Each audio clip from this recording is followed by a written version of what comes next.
Hi guys. So I'm going to share my screen with you so you can see the slides as we go. And I'm just going to pin my video here so I'll stay at the top, hopefully all the way through. I want to just give a quick overview of what I'm going to try to do in the next half hour or so. First of all, I want to be able to get through some of the basics of the theory of disruptive innovation.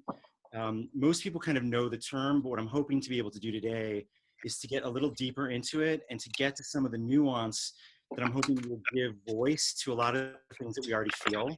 And also will maybe push and create some models about how we can change. And especially for a legacy organization like Hillel, where people expect things from us, how do we actually do things that are off expectations and really make big changes?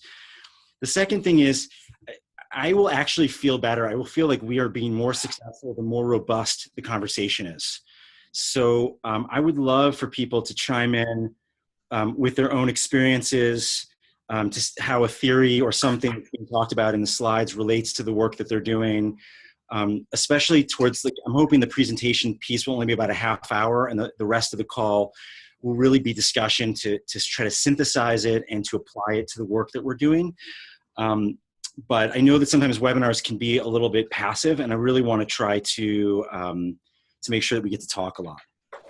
The final thing is that there will be a real life example. So whatever theory we're doing, I will also try to bring it back to some real life examples, not necessarily to preach that these are the answers for any other Hillel, but just to give some concrete ways that it's worked out at Penn.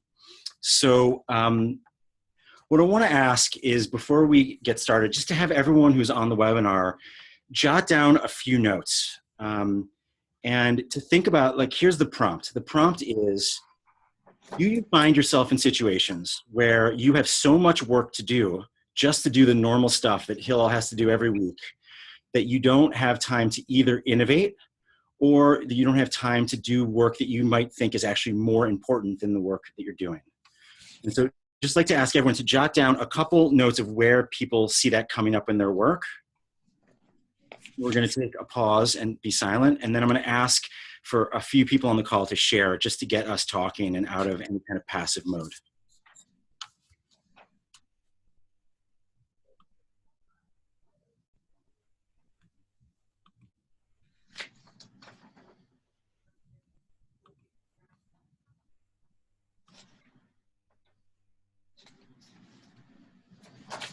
Okay, great. Did anybody willing to share some of the things that came up for them? And please just announce your name before you speak.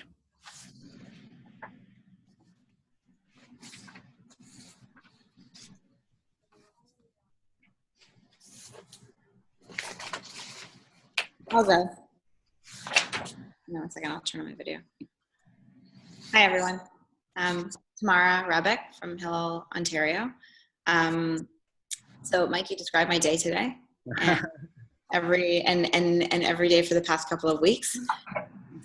Whether there's crisis or last minute issues or staff management issues, supervision, or some of the 3 or 4 days worth of emails that didn't get attended to that are pushing things forward. All of them are projects. Some of them might actually be pieces of innovation or potential, but the actual time, no matter how I manage my schedule and try to carve time out, that is sort of like untouchable. Doesn't matter, whatever the crisis or issue of the day comes up, it immediately supersedes it. That's the day. Thank you. Can we get at least one other person to jump in?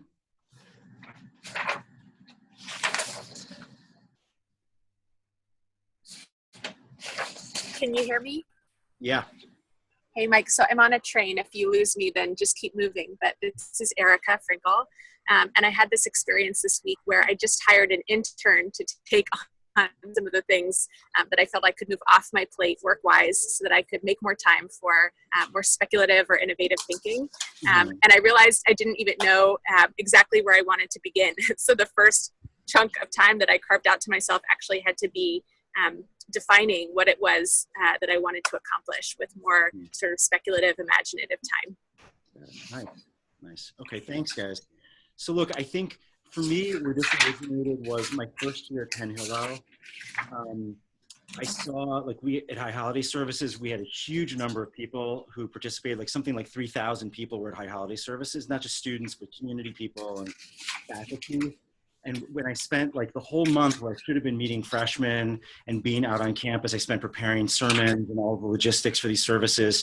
And then I walked out of services onto campus, and there was the Chabad rabbi talking one-on-one with a student like at 2 o'clock in the afternoon on Rosh Hashanah, and I had not spoken to a single student. And what I realized is that on one level, we could claim this huge amount of success because of the people that we reached through those services. But when you looked a little bit deeper, we were actually stuck. We were so busy doing what we were doing that we couldn't actually ever pivot or innovate or do the things that we thought were more important. And this plays out in many, many, many ways for Penn Hillel.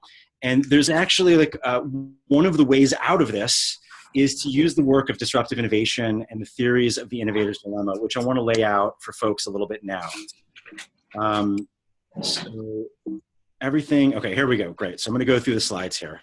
Basically, the theory of disruptive innovation focuses on really 3 big questions, which is, why is it that really good organizations here, I mean, this starts out of Harvard Business School and really focusing on companies, but why is it that companies that do everything right seem to get overtaken by startups? We'll give a couple examples as we go through this. The second thing is, once you're a legacy organization, and like Hillel is probably really fits into this. Hillel has to be all things to all people all the time. So it's very hard to curate something new, special, and innovative. And we've often found that when we do something new and innovative, all the regulars show up at that event anyway. It just feels like a normal Hillel event. And the third thing is there a way for a legacy organization to both act like a legacy organization and a startup organization, and to try to be able to do both things at the same time? So I'm not really going to ask you these things. It's a little bit sticky, but this is cute stuff that you can use if you ever want to present this, you know, to a larger group. But it's kind of like, there's a series of slides here, like, how many of you have ever shot at Dayton's? And unless you're in a room full of old people, no one's even heard of Dayton's. And then you ask, like, how many people have shopped at Target? And if you know the case study, you'll know the connection. But there's a, sorry guys, I'm having, there we go, okay. You know, how many people actually go to bookstores? I don't know if you live in Manhattan, maybe you can still find bookstores, but even in Philly, there's almost nothing. Everyone's going to Amazon now, right? Compact disc players. This is like a very short-lived thing where this is like a cool thing to do. Now it's replaced by digital music. Again, this is actually one of the classic case studies in disruptive innovation that I'll mention as we go on. And then, of course, like, how many of you go to Judaism? Is this the temple that you go to? Is it the religious clergy person that you go to? No, obviously it is adapted. And this is like the typical suburban reformer conservative synagogue. And then you've got, I don't know, like quintessential rabbis here. I don't know if anyone can name the people on the screen, but this is Ed Feinstein, who's really good. And I think this is Hannah Greenstein. In any case, so what happened here? These are all examples of things that were staple parts of our world that were overturned and surpassed. And the story actually of compact disc and MP3s is sad and hilarious. And it's related to Hillel in some way. Compact discs were incredibly lucrative for the companies that were making them because they were much cheaper to produce than records. And there was like the exact same quality, and they never wore out, so they could just print millions of these things. And they were cheaper to ship and cheaper to store than records were. So Edgar Bronfman, who owned Seagram's at the time, bought Polygram Records because they were making so much money doing compact discs. And the first thing that Bronfman did was initiate a huge revamping of the plant that produced compact discs, so they could produce millions more faster and cheaper. The engineer who was in charge of doing this upgrade of the physical plant to produce compact discs would go home at night, and he was one of the early people playing with MP3s and with file sharing.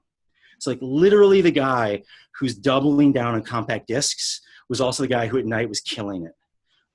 This is the constant question. It's like companies were so busy reinvesting in what they were doing that they couldn't move on to the next form until it was too late. The other great example of this is Kodak. And everyone knows the Kodak piece, but you know, at the height of Kodak, it was a $28 billion company. In 1975, they invent digital photography. By 2012, they can't figure out how to do anything with digital photography, and they end up going bankrupt. So the question is, I I think that Kodak is a really good example, because what ended up happening was all of the people who Kodak relied on for their profits didn't want digital photography because it was terrible. Right? I mean, if you think back to the early digital cameras, they were really expensive. They didn't take high quality pictures. There were like flip phones that had ridiculously bad cameras on them. And so the whole core market that cared about photography wanted the same old 35 millimeter or higher quality film or print photography. They were darkroom people. And so Kodak knew that there was this technology out there that could disrupt the market, that could really be the future, but they were so beholden to their core markets that they couldn't change. Now, I don't know if that rings any bells, but that sounds a lot like Jewish organizations, right? It's like we're so beholden to where the donors are today, where student leaders are today, where the core markets are. We have to do Shabbos every week. We have to do services every week. We have to do Israel week. We have to do Mitzvah Day, whatever that kind of slate of programs and responsibilities that we have to do automatically just because we're called a Hillel, or just because a synagogue is called a synagogue, that there is nothing left at the end to really figure out what's happening in the margins. And I think what's also so telling about the Kodak example is most people, when they saw that Kodak was suffering, they said things like photography was dying, right? And they confused the health of photography with the health of this company, which was the quintessential company that was known as photography. But the reality is that photography was growing, right there. This is a question from Dan Liebenson that he shared in his Eli talk about this. But if you ask people 15 years ago how many people had a camera in their pocket, it was like nobody, and now it's everybody. And the reality is that there's a huge explosion in the number of pictures being taken, the numbers of pictures being shared, and the tools that are available to edit those pictures. But whether or not their success or failure depends on whether you're measuring the institutional success of Kodak and how much film and paper they're selling, or you're measuring actually photographic activity. And so I think, again, this is like a very powerful analog to the Jewish world, where most of the things we measure are about affiliation, about showing up, about in marriage. And those are the things I think that, like, the Pew studies and other studies show are disintegrating, the number of people giving to Federation annual campaigns, so on and so forth.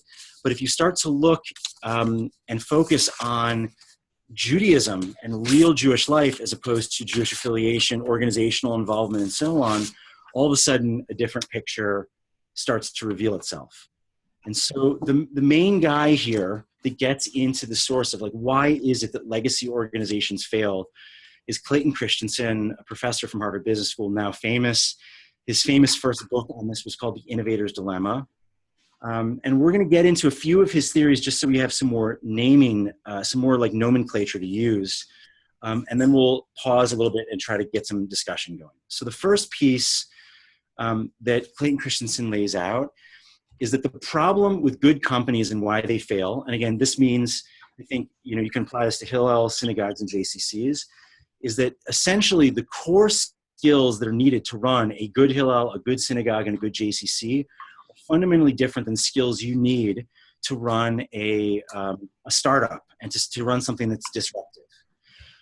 So what good companies do and good organizations do is they play by the rules, they act carefully, and they care about their core markets, and they end up producing really good products for those core markets, right? The best Hillels in the country, the best synagogues in the country, the best JCCs in the country are actually doing amazing work. They are really in tune. They do all sorts of careful strategic plans where they pay consultants to really help them. And if you think about one of the challenges of the drive to excellence that Hillel International wants to do is that it's about upgrading the professionalism of the field, which on one hand is really good, but on the other hand, we could actually get it right where we're tracking student involvement really well, we're doing performance reviews the right way, we're compensating people the right way. It doesn't necessarily translate to us reaching more students and making a bigger transformative difference in people's lives. We could just end up with like much better run Hillels that run into all the same problems of us not being able to pivot to do the other work that we need to do. And I want to give an example of this. I don't want to name the federation, but I was presenting this stuff at a federation this summer, and they are one of the 5 best federations in the country. They're one of the federations that runs every panel. If you go to the GA, they're the ones every other federation wants to be like and wants to learn from. And I asked them in passing, like, what their market penetration was. So the numbers are on the screen. 13% of Jews in this city donate to the Federation. That's it. I mean, that's crazy. It means that, you know, I'm not that good at math, but 85% of Jews are not even in the lowest way connected to the Federation in this community. And when I asked how many people were involved in leaderships or programs, it's less than 1% of Jews in the city. So Hillel is way ahead of that in terms of the penetration. But here we are holding up this federation as an example of the best, the organization that we want to aspire to do. And the only reason they're being considered the best of the best is because they raise a boatload of money, objectively, from a very small number of people. What it means is we're like Kodak, measuring sales of film and photographic paper, not actually looking at photographic activity. Everyone in the Federation world that's holding these guys up is looking at them because of how they serve a core market that's a shrinking market. Everyone knows it's a shrinking market. So they're not looking at how much Jewish life they spur or create. And again, I think that this is true for a lot of other organizations. I want to give one more piece of information here. So the other terminology that Clayton Christensen names is the difference between sustaining technology and disruptive technology. And it's really important, I think, to get to the bottom of this language, because often what happens is things that we think are innovative actually aren't innovative. And so sustaining technology, I'm not going to go through the whole slide here, you can read it, but basically sustaining technology is all the things that an organization does to set better goals, to revise and to improve about what we're doing for Shabbat dinner, or to create a much better suite of Windows and of Word and Excel. So Microsoft is not being disruptive anymore. They're just kind of improving the sustaining technology. Like every new iPhone that basically now looks like the old iPhone, has like marginal improvements, is just sustaining technology. It's essential. You have to do it, otherwise the organization totally atrophies and dies. But just because a Jewish organization has a new themed way of packaging Shabbat dinner doesn't mean that it's disruptive innovation. It's still just Shabbat dinner that is being enhanced and revised, but it's not being disruptive. Something that's disruptive is something that really begins much more on the fringe of the market. It's often lower quality, just like those early flip phones took really crappy pictures. The reason people loved them was not like, it wasn't photographers that liked them, it was teenagers. And teenagers were able to take pictures of things because they didn't have a camera with them, and they were able to text it to their friends and share it without their parents knowing what they were doing. There were all sorts of incentives that were actually in full counter-distinction to what the core market wanted, that allowed the incubation of this disruptive technology, right? And then eventually it improves and gets to the place where it can actually unseat the establishment organization. So I often think of Chabad as an example of this. People think Chabad, I mean, everyone knows in Hillel how much amazing press Chabad gets about their innovators. They're the most innovative Jewish organization in the world these days. They're doing all these great things. But the truth is there's like a weird halo effect. When I walk into most Chabad places, they have like crappy spaces. The food isn't good. A lot of Chabad rabbis can be kind of awkward. Like they are the example of a disruptive innovator with lower initial quality. But the reality is they're often doing things that are the things that legacy organizations don't have time to do or don't want to do, or they are so new that they can focus so precisely on one thing or two things or three things and not have to do 25 things, that they're able to act as disruptors. Right? And the very fact that they went and set up shop at every campus across the street from Hillel and every Jewish community across the street from the Federation is a disruption, right? Yehuda Kurtzer once said that Chabad had the same business model that Burger King used to have. Burger King used to not have any marketing budget. Their marketing plan was just set up across the street from McDonald's, and they would just coast on what McDonald's was doing and then disrupt it. So I think it's very hard for Hillel to be disruptive. Someone jump in, want to say something? Okay, so let me do one more slide, and then I really want to open it up for some discussion. So this is basically the summary of this. The reason it is so hard for legacy organizations to innovate and change is that they are dependent on their core markets for resources. And that can be funders, student leaders who show up, that fear of like, well, if we kill what we have, like we may know that Shabbos dinner as it is isn't working, but if we kill it, then what are we? Because those are the only people that we can rely on. Innovation starts small. So if you already have 50 or 100 people coming for Friday night dinner, I'm just using this as an example, and you want to do something really bold and innovative, if you only get 10 people to show up at it, it feels like a failure. But real innovation often starts in very small pockets. And the organization has to have bandwidth to be able to tolerate that. And we have to just acknowledge, and I think that there's different ways to say this. I know I'm being recorded here, but I'm going to say this in a more blunt way. One of the things when it comes to Jewish organizations that prevents them from innovating is that the regulars are part of the problem. Not because they're wrong or problematic in any way. It's just because they have such deep Jewish resumes and so much past Jewish experience that they want Hillel or their synagogue or their JCC or federation to replicate and to perpetuate the Jewish community context and model that has worked great for them.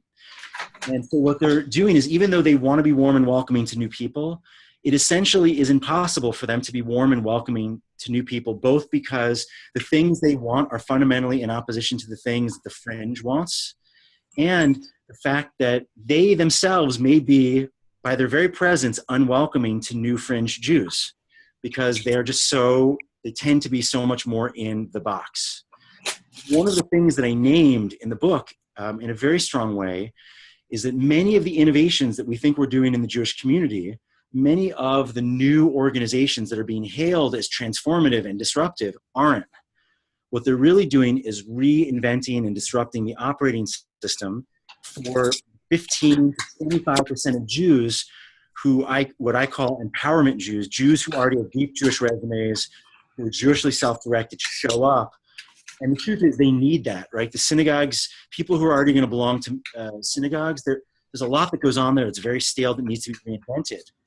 But the problem is that sometimes we pretend that those innovations over here are actually disruptive for the other 85% of American Jews who don't have these Jewish resumes. And if it's not concrete in people's minds, like I know that this is stuff that everyone knows, but like sometimes the raw statistics can just like knock you over the head.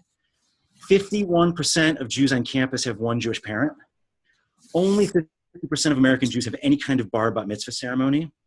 Only 30% of American Jews affiliate in any way with any Jewish organization. So what it means is the most innovative thing that's happening in a synagogue today is only capable of reaching about 22% of Jews in the country, because that's the current affiliation rate of Jews affiliating with synagogues.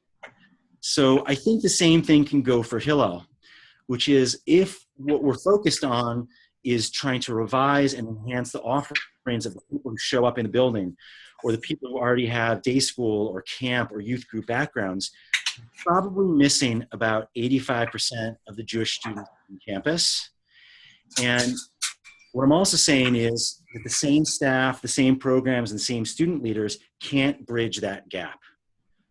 This is actually what I'm about to say goes way back to the late 90s at Penn Hillel and to my mentor, Jeremy Bruch. And he used to say two things. He used to say to Hillel directors, are you spending 85% of your time and energy on 15% of your resources?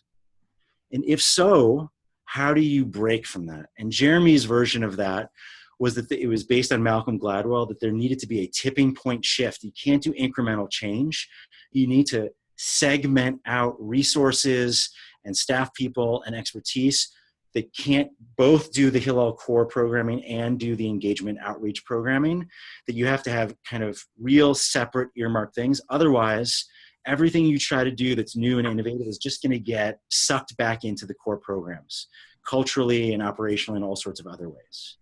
So I want to pause here and would love for people to reflect on how this relates or doesn't relate to the work that they're doing on campus. It can be, this rings true, this is what's happening for me here. But I also, if there are questions or clarifying questions, you want me to go deeper on something, I would love to hear that at this point also. So I'm going to endure silence so that people really jump in, but now is really the time to jump in. Let's start this conversation. Hey, Mike, this is Gabriel from MIT. Can you hear me? Yeah, perfect.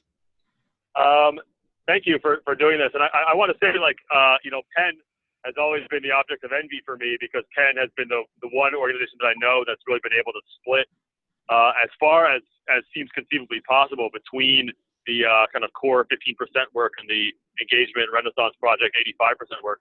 I don't think most executive directors are interested in that. I mean, I, as an educator, think it's a fantastic model. I don't think that my director is really going to be interested in that model of really splitting me off.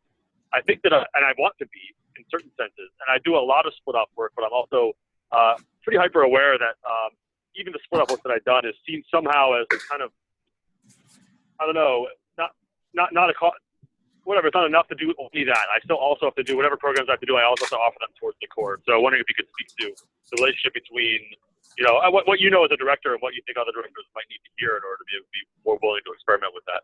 Yeah. So that's the practical example that I wanted to give. And I think that there's a slide in here. I'll just show you the slide. We're going to jump around a little bit, but just so other people on the call, Gabriel came and did a site visit, so he really knows the details of this, but I want to make sure other people know. And I think you're right also, this is not fully replicable at every campus. But what we're doing right now, Penn, is we run 2 different organizations and 2 different operating systems for Jewish life. The first is under the banner of Hillel, which you can see obviously says Hillel, and the other is the Jewish Renaissance Project, which essentially operates as like a shadow brand and a startup, like the same way that you'd have Old Navy, Gap, and Banana Republic, which are all different brands in the same market. So you have JRP and Hillel, but also we took 3 staff people out of the building. They don't advise any of the existing Hillel groups. They don't come for Shabbat dinner. Their job is just to start over. And I think that part of the answer to that question is in the results of this, okay? So the results here are that we are engaging a huge number of students outside the building. So it's about 1,600 students outside the building, about 1,000 Jews through JRP, and about 1,000 Jews in the building. So you can see it almost doubled our reach. But here, look at the bottom bullet point. This is the most important piece. Because we were able to be both Hillel and the un-Hillel to our donors, people who never wanted to give money to Hillel, who don't give money to Jewish causes, who are pissed off at the establishment of the Jewish community, loved what we were doing. And they said things like, if this existed when I was a student, or if this is what my synagogue was doing or my federation was doing, I would feel differently. And they give us money. And actually, it's funding our core programs. So part of what I want to say, Gabriel, in response to that is to try to be aspirational in the sense that if you're willing to do something that's really out there, I actually think that even smaller Hillels who may not have like the Wharton hedge fund funding base could raise new money that would allow you to do significant things. And I think that that's the essential key, is not to just siphon away money from what you're already doing, but to try to package this as something totally new and to get those meetings with donors who don't like Hillel, who don't like the establishment Jewish community, and would be willing to invest in something that feels like really new, okay? Again, it's like every Jew who feels like they show up and they don't know the words, who shows up and they feel like no one was welcoming to them, who has some like terrible story from Hebrew school when they were a kid. If Hillel becomes an antidote to all of those bad things, again, it may be on a relative scale, but like I think even for a smaller Hillel, there's like $10,000, $15,000, $20,000 of new money out there that you could raise. And I think that if you are perceived as being ahead of the curve on this stuff, you will also kind of be in early with donors in a way that that other people won't. But the second Mike, just to be clear, so I think the donors are forthcoming. I think it's the relationship between the staff and the director that I think is the challenge here. I don't think my director wants to break off any of us. Right. Per se. So that's the part where I think that it's a harder thing. I think that if a Hillel with limited resources, I think the idea of taking a full-time person, yet alone 3 people, and breaking them off is really hard to do. But I think that there are 2 incremental steps that I think could be done. One is, could you find a way to either A, hire a new person who's junior and relatively cheap right? Not the senior Jewish educator, the associate director, but someone who's more like a springboard fellow or like an engagement associate, and structure their job where their office wasn't at Hillel, but their office was on campus, or you didn't give them an office. They had to sit in the student union and the freshman quad and do that work, and where you could make some changes in their job description so they didn't have to do all the regular Hillel stuff week to week, month to month. You could really focus on meeting new people.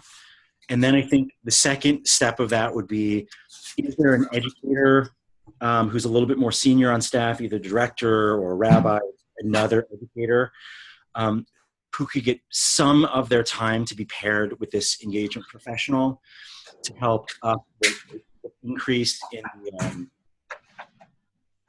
the depth that goes on in the relationship building that person can do. Because one of the things we find with junior engagers is that they can network and meet all these students who have much different Jewish resumes than Hillel regulars, but aren't always sure what programmatic things to do with them that are going to inspire them to greater levels of Jewish excitement and Jewish, our mission is Jewish self-authorship to help inspire them to grow into Jewish adults. So an educator can help play that role. But if segmented staff time is not a possibility, I think the question is, could you work it out where one or two people on the team, knowing that 80% of your job is still just like what it is, what are you willing as an organization to give up so that 20% of your staff time for two people can be devoted to these more disruptive things? And what we've done in our staff, it hasn't totally worked, but I'm saying it not as like you should do this, but as a way of like provoke thinking about it, is we changed around our PFEs, actually inspired by partly what MIT Hillel did, where 20% of the job, instead of it being broken up by every individual task, the PFE is built like all of the legacy work that a Hillel might do is under one category, which is to support or sustain existing programming. All of that's one category, and 20% of it is focused on entrepreneurial, new, disruptive things. And then in that category of legacy, support, and sustain, we had every person sit down with their supervisor and label every single thing they do, that either an A priority, a B priority, or a C priority. A are things that we are making an intentional choice to try to improve on. B are things you do as little as you need to so that you don't want them to die. C are things that honestly, if they went away, the organization would be fine. And then we started to do the math, and we couldn't have it be that the work in, so to speak, that one section about support and sustain added up to 100%. And then, the innovative stuff also added up to, 20% on top of that. We had to find a way to cut some of the things. So what it meant is there were student groups who were doing like Hillel formal committee. Like, we didn't really care if there was a formal or not. So we kind of ignore them a little bit. And if they do it on their own, we'll fund them. But that freed up time for someone to go out and meet new students. But I think and let me just say one last thing to operationalize it. I think the key is, if you want to do something disruptive, it's like Jim Collins.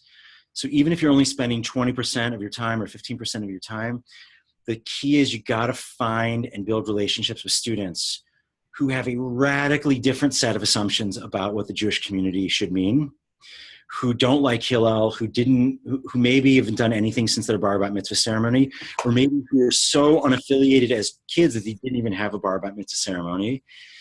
And then you do this kind of community organizing with them where it's about what they want to see. And as long as you can get, like the Jim Collins, get the right people on the bus, as long as whatever that is being planned and envisioned by a group of students who's so far out of the norm, that's what's going to lead to the creation of something disruptive, even if you don't have a ton of time or money to pour into it. But I think what it means that you can't do is you can't take your existing Shabbat committee or social committee or Israel committee and ask them to be disruptive. By the very nature that they're already involved, it means that they are probably going to, even though they're going to talk the language of disruptive innovation, they're actually going to, what they're really going to do implicitly is try to keep the status quo the same.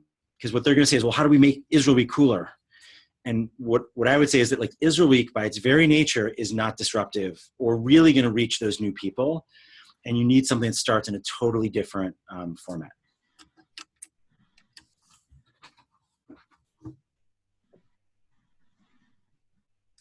Hi, Mike. My name is Elon Schwartz. I'm working at The Ohio State University. Awesome. Well, I'm a Buckeye. I grew up in Cleveland. Well, there you go. Everybody's a Buckeye. Not to be that kid in the class, but I did just read your book, and one of the questions that I had, sort of a follow-up on what Gabriel was asking, is when we talk about those legacy programs and sort of existing things, but we do want to siphon off time for disruptive innovation. What are some of the criteria that you use to decide what programs are worth your staff's time and what programs are not worth their time, such that they can spend other time innovating? Yeah, I mean, I want to be honest about this also, which is I think we actually talk a good game and we've written down a good game in terms of the new structure of our PFEs.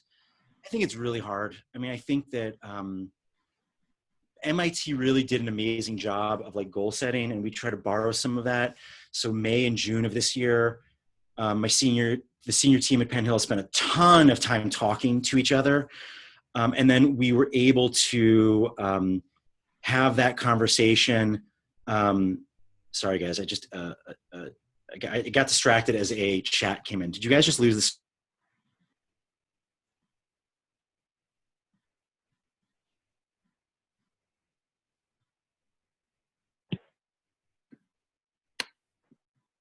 Hi, friends. I feel like we lost Mike there for a second. I'm going to just put myself on mute and pause it and loop back in with him quickly to see if he's coming back on. Hang tight. Thank you.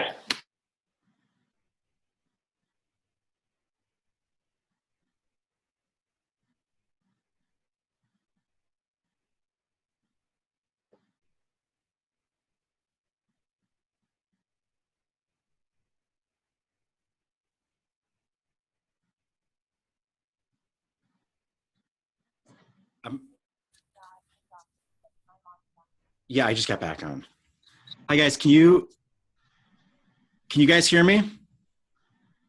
Yeah, okay. Sorry guys, Zoom crashed on my computer. So I was saying that we talk a good game, and we spent all this time in August planning, and we are getting closer to the reality of being intentional around the work that we're doing in the Hillel, with the Hillel core staff, and not just responding to the emergency of the day. And look, at the end of the day, like a student comes in your office and is crying, you're not going to say, well, I've prioritized like new innovative programming, and ignore that person. And the truth is that if students show up and have a great new idea, or there's a BDS thing happening on campus, or there's a campus suicide, like there's something about our work that's inherently reactionary, but we're getting better. But we've just tried to figure out what our core mission is. And if the program is not helping the Hillel brand, and it's not helping produce an experience or a community or a relationship that is deep enough that helps students grow into Jewish adulthood, it gets a C, right? So J-Stage is like a Jewish theater group that we have. It's nice that we have a theater group. It's like a nice box to check when prospective families stop by. But the reality is it's kind of like the Jewiest Jews picking Jewy plays and doing them, and they don't really need any of our help, right? They just need some funding that we give them. So that became like a C-level priority. And the truth is, if J-Stage disappeared, it would not be the end of the world. Because the truth is, it's just one of a million groups on campus that does plays. And there's, aside from, okay, it's a Jewish playwright, but I mean, you know how many Jewish playwrights there are? And like by default at a place like Penn, how many Jewish plays there are a year?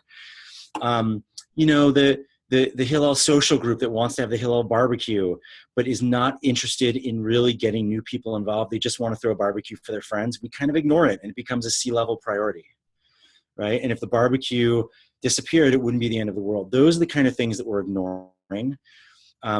People who just want to bring in speakers, and who it's the same usual suspects who show up speaker after speaker. It's not seen as part of a larger initiative where there's a beginning, a middle, of an end.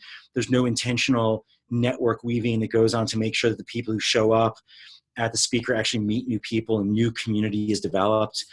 That there's no educational philosophy behind the speaker, so there's no intentional way of getting people to process it so it becomes part of their Jewish identity. Like, if we see them as shitty programs, those are the things that we kind of put as C-level things. B-level things are things that we want, but we just don't think we, given the limited amount of things we're trying to fix, are things that we want to invest huge amounts of energy in. So, for example, the Reform Minyan it's just as bad or good as it's been for the last 12 years.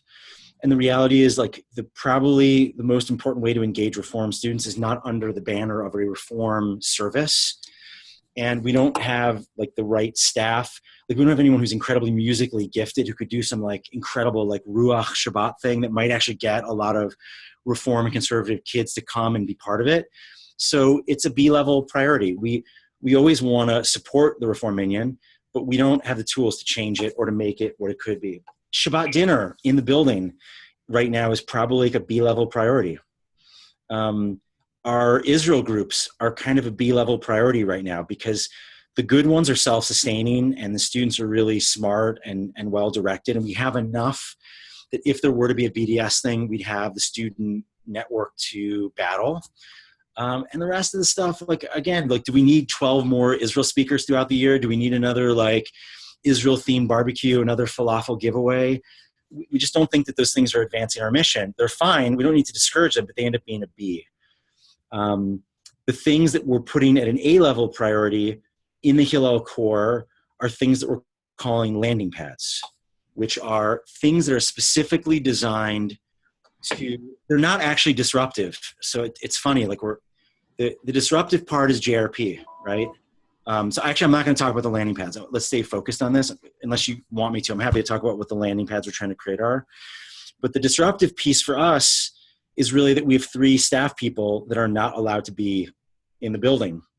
And they're benchmarks of the students that they engage. So of the students that they're working with, 20% need to be students who have no previous Jewish affiliation, which means they didn't have a bar bat mitzvah ceremony growing up. They might have done Seder or Hanukkah candles every year intermittently, but the kind of benchmark is they were so disaffiliated that they didn't have a bar bat mitzvah ceremony. 60% of the students have to be people who have not done anything organized in Jewish since their bar bat mitzvah ceremony. And so they didn't do youth group, they didn't do camp, they didn't do day school. 20% of the students are students who did day school, camp, or youth group, but who've never been involved in organized Jewish life on campus. So that's, I think, the disruptive piece for, again, if you could be bold and imagine hiring new staff who are segmented to be specialists who just work on the fringe, you could really do that. If not, what you could do is, if you're able to allocate 15 or 20% of existing staff time to create really, really serious benchmarks of how they use that time. And so what it means is, it's not creating new programs and trying to get new people to show up. It means the first thing they have to do is get radically different students to be in their sphere of influence. It could be 15 of them. It doesn't have to be hundreds, right? And then the methodology that we use, and this is in the book, is not to say, what do you guys want? Because real engagement students don't know what they want. They want to feel something, but they can't tell you programmatically what they want. So the only way to get it out of them is to do Jewish storytelling. And you have to get them over a coffee date to extract all of the shit about Hebrew school, their horrible Hebrew school experience and the terrible rabbi they had growing up, and the fact that one of their parents isn't Jewish and they've always felt fake and inauthentic. And when they did show up at a Jewish thing, they felt judged. It's the same story over and over again. We hear it hundreds and hundreds of times. It's like half guilt, half pleasure, right? And what we're offering them is not a chance to get involved, but a chance to resolve that tension between the guilt and the insecurity they feel, and the deep sense that, like, Judaism should mean something, and they want to connect. And so the way that we do this over and over again is, it's a little bit different than CEI, but it's going to sound like CEI. But we get those 15 students together into a community, and they create a curriculum of deep Jewish learning that they do throughout the whole year. And every year the curriculum reinvents itself, and they get paid to create stuff for their friends on the side. And this is where it becomes disruptive, right? The disruptive piece is they end up having a Shabbos dinner where they all get wasted and they start talking about what being Jewish means to them. And it's the first time that that group of fraternity guys or sorority women or people involved in student government who hang out together, who live together, who study together, who play basketball together, have ever had a Jewish conversation together. And you might think, well, that doesn't sound very disruptive or very innovative. That's just a Shabbos dinner with people talking. But what's disruptive about it is that we count that as success, because it's doing Jewish life on your own terms without needing an official Jew or an official Jewish space to do it. And it actually can have a radical impact on the students there, because it may for many of them be the first time that they ever did Jewish stuff on their own terms. I want to just tell a story that brings this to life, but I did not grow up Jewy or as a future rabbi. In my sophomore year of college, we hosted a Seder that Hillel actually ended up paying for. And basically, we just got our pledges to do everything for us in our fraternity. We got insanely wasted. And after the Seder, and I don't know, however long the Seder was, after... Reworking, looking at the structure. Are we doing the exact same conversation with Sarah after? Yeah. Someone needs to mute. We can hear your conversation. Okay.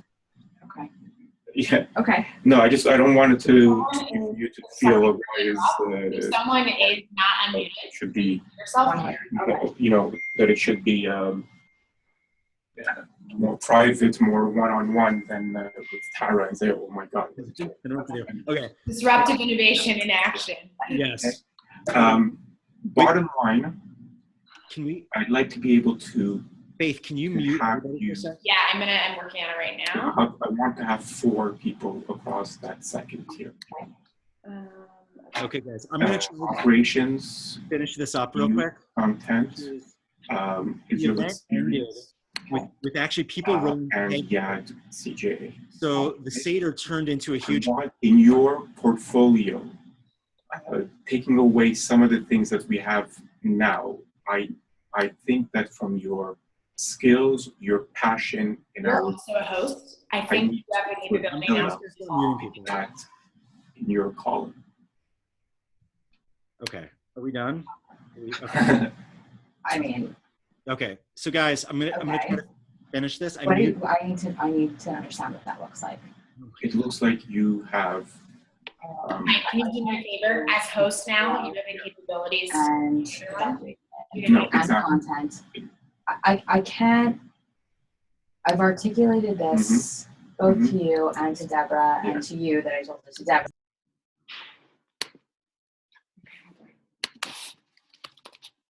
Hi guys. Does anybody recognize their voices so that we can mute them? I think I muted the mic. Okay. Thank you. Okay, good. Thanks, guys. I'm sorry. But in the end of all this, right, it ended up turning into a keg party. And it's like the exact opposite of what you'd want. I mean, it was literally they brought chametz over and it turns this huge thing. But the reality is that for a huge number of us, myself included, it was probably the most pivotal Jewish moment I had in college, because it was the first time where like my Jewish life and my real life were overlapping. And it was the first time I actually learned to cook, because I had to cook food. I had to call home to figure out how to host a Seder. And so I think that sometimes, again, it fits into what Clayton Christensen defined as like that low quality initial thing. But when we let students create stuff on their own, what we found is not only is it disruptive and innovative because we're not asking them to show up in the building, but it radically diversifies the types of offering that your organization can create. It radically expands the amount of students that you can engage, because you're not asking for the same centralized group of leadership to do all this stuff over and over again. So I want to unmute now, and that's it was a long answer to a question with a weird interruption there, but I want to hear from other people also. We got about 8 minutes left. I'm happy to field any questions or any ways to think about how to developing piece. I would take away pieces from you. Okay, so I need to know. Okay, so I have muted everyone again. I feel like Rachel, did you have something that you wanted to say? Because I know. Yeah, if you can pop in yourself, then that would be great. I have lots of things to say. I'm very, very grateful for you sharing these models. I guess part of my question is, I know that you all in this other JRP space do things that are really quite like radical. Like in my mind, I'm thinking about this cheeseburger incident, and which I love and I follow very closely.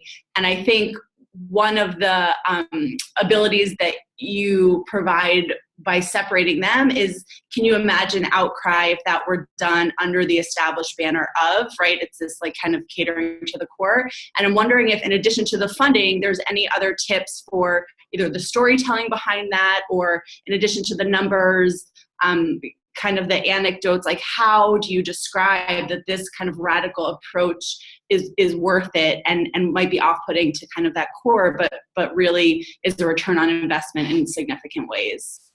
No, it's a great question, and people can also chat in now if there are other questions as we go. So the truth is, we got in a lot of trouble. It was the biggest failure I've ever had professionally. In the first years of JRP, it must have been like 2008 or 2007. They wanted to have a huge JRP launch party, and the interns wanted to do a huge downtown party at a bar off campus. And their theme was "Get Lit with JRP." It was like a Hanukkah party, and on the back of the flyer it said "JRP in the business of making Jewish babies, just not yet," with a condom taped to every flyer. So like the story is too good not to tell, but like honestly, the core students went apeshit, including Reform, conservative, secular, Orthodox. It wasn't a religious thing. Anybody who was remotely socially conservative or kind of against the party hookup culture of the Greek system went apeshit. I told the student leaders, whatever you do, don't sign a contract with the bar. Don't sign a contract. These guys were huge stoners. They were really wasted when they went down to the bar. They signed a contract. The event cost us $5,000. There were 60 people who showed up. It was a total failure in a huge venue. And someone sent a copy of the flyer to the lead donor for JRP and said, "Is this what you put your money to?" with no name and no return address. And it actually was either the Chabad rabbi or the JLIC Rebbitzin who sent it. Those are the only two people knew that the guy was funding it. And he pulled his $36,000 gift from JRP in the early days. So it took a little time. I think what I learned about it is the right way to tell the story is it's about success.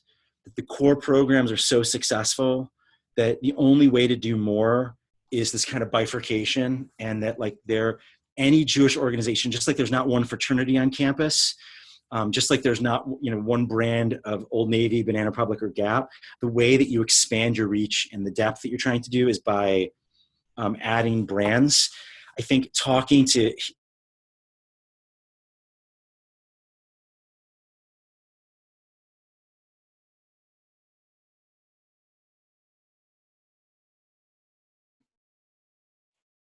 I think we lost Mike. Rachel, can you hear me?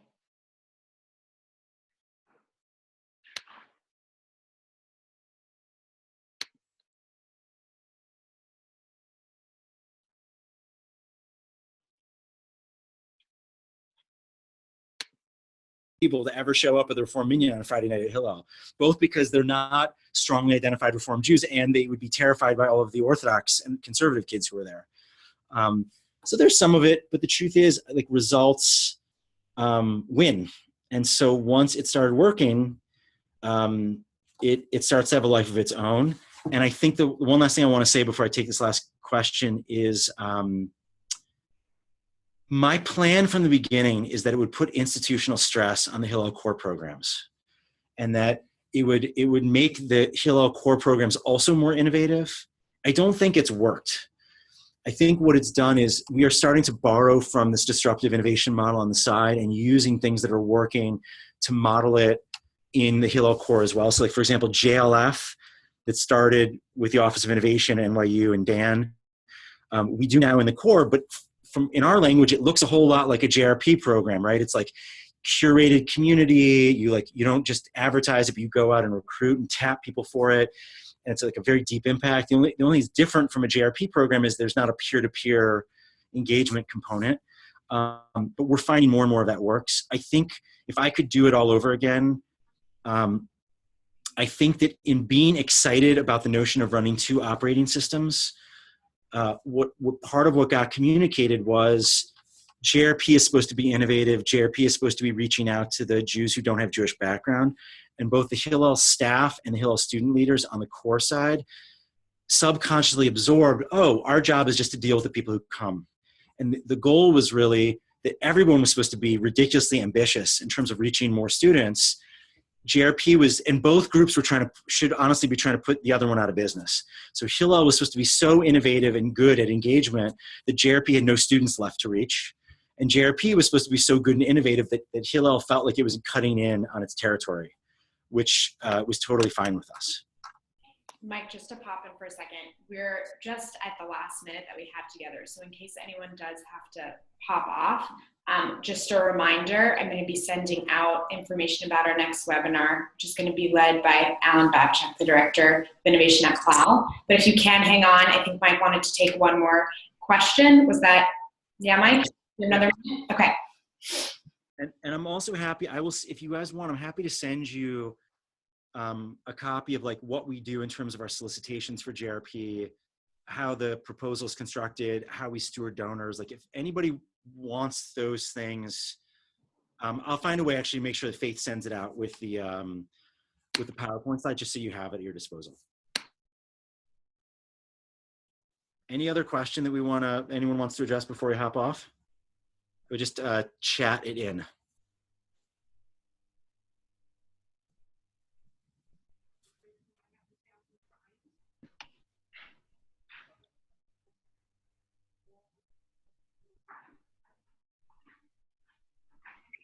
Okay, so I'm gonna say one last thing before we hop off, which is we didn't get to talk about the Woolworth Target case study and how Target became Target, but it's on here. There's enough on here just in the slides that you could get the gist of it. I think it's important if you're trying to do any of this thing. The 2 pieces of advice I have, one comes from this case study and one just comes from real life, one is if you try to control it, you're gonna kill it. You got to be willing to let go and have the outcomes be things that are not what you would have necessarily wanted. And the second is you got to be willing to be ambitious. And I think that your organization will be rewarded for it. And so if what you try to do is something like incremental, I think you'll get incremental results, but it's going to be really hard. And it's going to be really hard to find the time and the money to do it. But I really think the way to do this is to try to find a donor who is willing to help you do something that feels like a radical break from what is usual. And then to find those students who are a radical break from what is usual and then see what happens. But I honestly think for 10 grand, you can do this in a pretty significant way. So even if your Hillel is a $300,000 Hillel, a $200,000 Hillel, a $1 million Hillel, to find one new donor who you'd never think you could get because they don't like Hillel, they don't do this kind of stuff. Like everybody can find that one donor who's going to give you 3-year funding, $10,000 a year for 3 years. It might even be the federation, right? Use my book, which a lot of federations, like 250 federations around the country are getting the book for free from JFNA because they want to build the stuff out around the country. You might have more luck getting a new grant at the local federation to do something like this. But I just think, regardless of where you end up, I think shoot for the moon. It's much better when you're trying to do this stuff, to try to fall, to go big. And even if you fall on your face, it's better than trying to do something that's safe.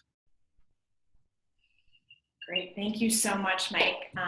I know that when I read over these slides, found them incredibly helpful, and I'm sure that Mike would be happy to answer any of your questions that you might have. So if you do want to get in touch with Mike, you can email me or you can email him directly. Again, we will share all of these slides and the recording, even though we'll have some technical glitches in there. Just to put it on your calendars, and this will be included in an email, on March 22nd from 12 to 1, we're having our next webinar in the installment. It's called Milkshakes and Ministries: How the Jobs to Be Done theory can help you understand people's needs, create more value for their life, and serve them better. And this webinar will dive deep into another one of Clay Christensen's newest theories on innovation via human-centered design, beginning with one simple question. What jobs are people trying to get done in their lives? We'll unpack jobs to be done theory through the framework of Christensen's latest book, Competing Against Luck, which is the second one after Mike referenced, and we'll tackle the theory, application, and practice of the theory. Finally, the webinar will close with a set of tools for Hillel professionals to take on the road in their next engagement opportunity. And again, this will be led by Alan Batchuk, who is Director of Innovation at CLAW, the Leadership Institute. So that's it for today. Thank you so much for joining us, and we will talk to you next month. Thanks, guys. Bye.